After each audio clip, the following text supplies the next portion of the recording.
an auditorium. Fluorescents hum.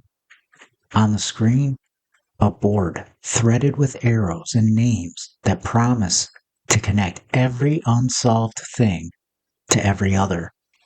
In the center, one name, Johnny Gosch.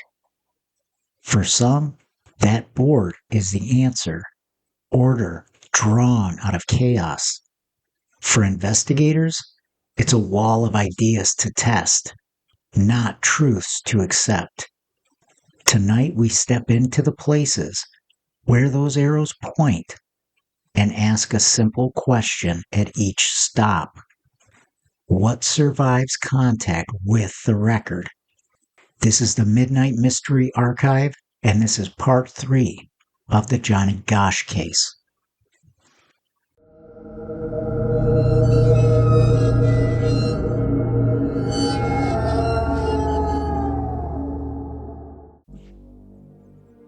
After that morning on September 5th, 1982, Johnny's case left that corner and the neighborhood. The late 1980s and 1990s were a megaphone. Milk carton campaigns, national segments, advocacy tours, call-in radio, early message boards. Details from other investigations started to rhyme. Another paper out here, a pre-dawn car there, and our brains did what they're built to do, fuse similar methods into a single author. Investigators try to separate those, method on one side, authorship on the other. A man asks for directions from a passenger window is a method. Who that man is, that's authorship. Lots of offenders shared the same script. The other ingredient was silence. No camera at the corner, no physical handhold. Where a family hears you don't want to look, a case file often means we don't have corroboration yet. That gap between emotion and documentation became the space where big stories grew. Some were sincere, some were opportunistic, many were a mix of the two. So let's walk into the 4 rooms that keep getting reopened. The organized ring idea, the cover-up idea, the all the paperboys are linked idea, and the artifact certainty idea. I'll take each one at face value, show you the specifics people cite, and then show you how files try to prove or fail to prove each. We'll start with the organized ring. Here's the version you'll hear at conferences and in long online threads. Johnny wasn't taken by a lone opportunist. He was picked up by a structured operation that moved kids through the Midwest and beyond. The story usually braids 3 strands, a sequence of similar approaches at corners, sworn statements from a man who later said he had direct involvement, and the idea of safe houses and routes, real places, real cars, real adults, none of which have been made public with proof. Let's slow down. The first strand of the organized ring is similar approaches. People line up incidents, asked for directions, car looped the block, boy leaning at the passenger window, and read them as one author. Investigators flip the paper and ask how many different offenders have used that same pretext over the years. The answer is many. It's quiet. It's fast. It doesn't trigger a porch light. So method does not always equal authorship. The second strand, the sworn statements. In the early 1990s, Paul Benassi gives accounts, later sworn, that describe abduction scenarios, movement across state lines, even details that sound like part 1, the corner, the car, the ordinary pretext. Parts of his story were litigated in civil court against a figure tied to a completely different scandal. A judgment followed. That judgment isn't a criminal conviction. It rides a different legal bar, and in that case, posture and non-appearance matter. When detectives read those statements, they look for anchors Benassi shouldn't know unless he was there. Things not in broadcasted retellings. Some details feel close to the known record. Others slide around over time or can't find support outside the statement itself. A file will keep that material as claims to test, not as facts to build on. The third strand, the routes and safe houses. This is where big stories live. Named cities and supposed locations that knit a map. The test is boring and brutal. If a structure exists, it sheds admin noise, motel logs, serviced vehicles, fuel receipts on specific dates, telephone tolls that repeat across cases, cash ledgers that line up with travel. You pull those threads. When they move, you hear it in indictments. When they don't, the structure remains a picture, not a provable thing. Put it together, and here's where the file tends to land. The method at the corner is consistent with how offenders work. The network, as a named machine with members and addresses, hasn't been demonstrated publicly with the kind of independent records that would survive in court. The second idea we will look at is the cover-up. And this idea says the case wasn't just mishandled in those first hours. It was soft-pedaled on purpose. You'll hear two specifics again and again. First, the early posture. Family accounts describe calling early and pushing the point that Johnny wasn't a kid who drifted. Officers respond later, roughly an hour after the initial call, and start with a canvas and a composite rather than a city-wide search and search. The family reads that as unacceptable. The department frames it as the 1982 playbook most agencies used, cautious unless there's visible violence or injury. The public statements from Chief Orville Cooney, emphasizing how many juveniles turn up, hardened that divide. That is a real conflict. It started day one, and it never cooled. Second, the idea that promising leads were sat on. Here the file does something unsatisfying but necessary. It tracks a lead from log to closure. Who took it? What was done? Where it ended? Sometimes the answer is, we chased it and it died. Sometimes it's duplicate of a rumor already closed. Sometimes it's thin. What's not in the public record is a documented case of strong evidence deliberately buried to protect a person. Caution, yes. Common for the area. Suppression as a provable act attached to Johnny's file is not shown publicly. That difference matters. It doesn't minimize the family's experience of being or feeling dismissed. It draws a line between culture, bad habits, wrong tempos, and conspiracy, purposeful concealment. Those aren't the same things, even when they feel the same from a living room at 3 a.m. The third theme that we're going to look at is the other Des Moines paperboys. This theme says Johnny's case is inseparable from two other names in the Des Moines orbit, Eugene Martin in 1984 and Mark Allen in 1986. The claim is that one hand moved all three. Here are the specifics people lean on. Eugene disappears on a Sunday route, also in the morning. That's a sharp rhyme with Johnny.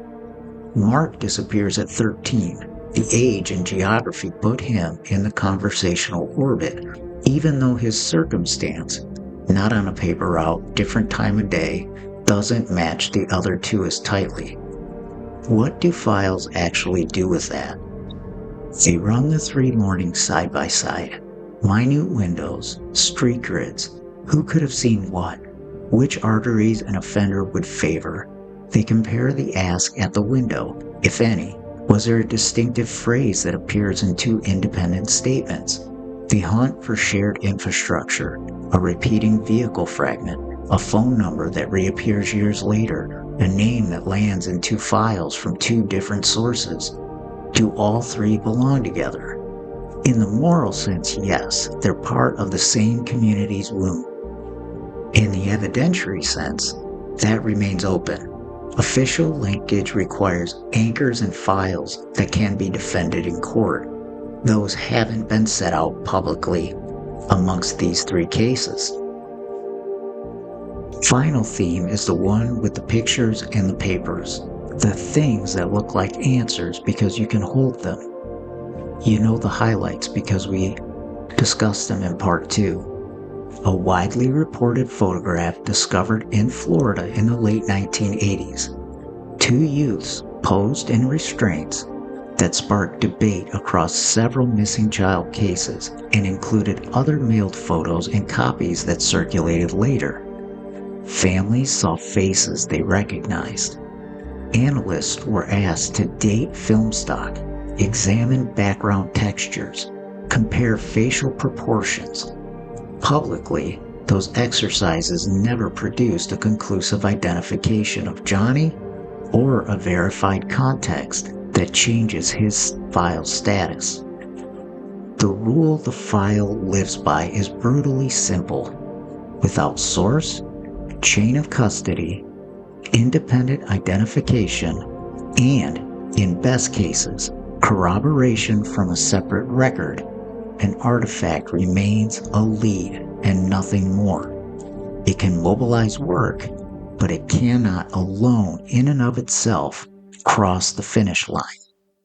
After reviewing the 4 themes that built up around Johnny Gosch's case, what's left when you set the big boards down? The parts that don't look like they came from a television show. You rebuilt the corner with today's tools.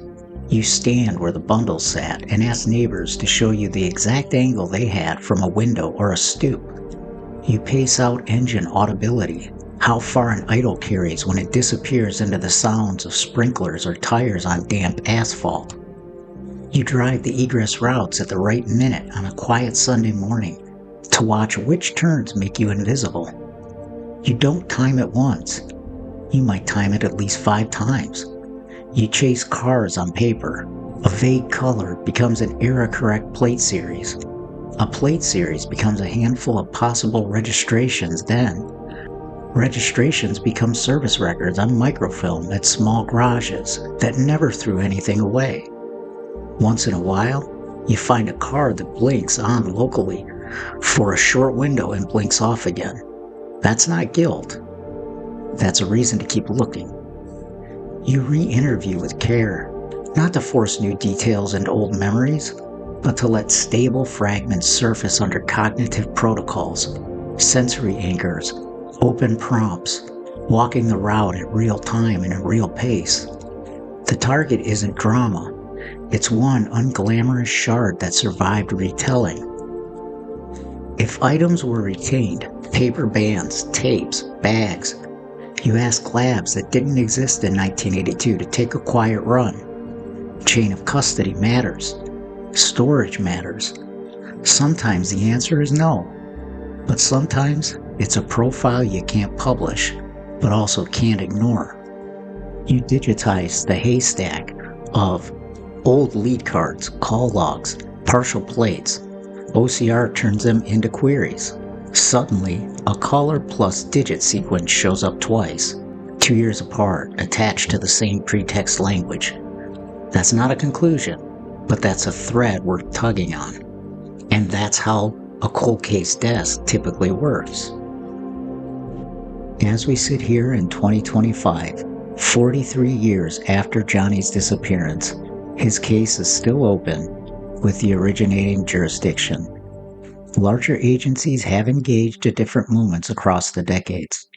Publicly, there are no named suspects officials are willing to confirm, and no definitive vehicle identification that crosses from description to plate.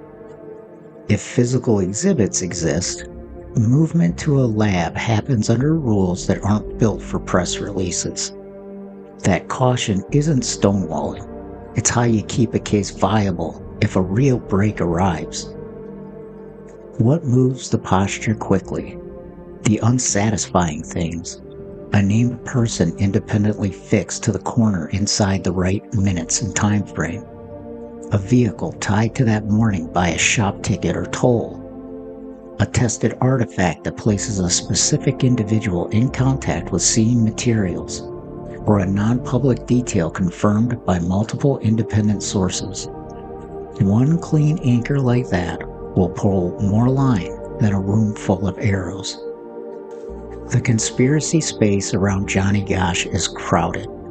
Structured rings, dark cover-ups, global linkages, artifacts that promise certainty.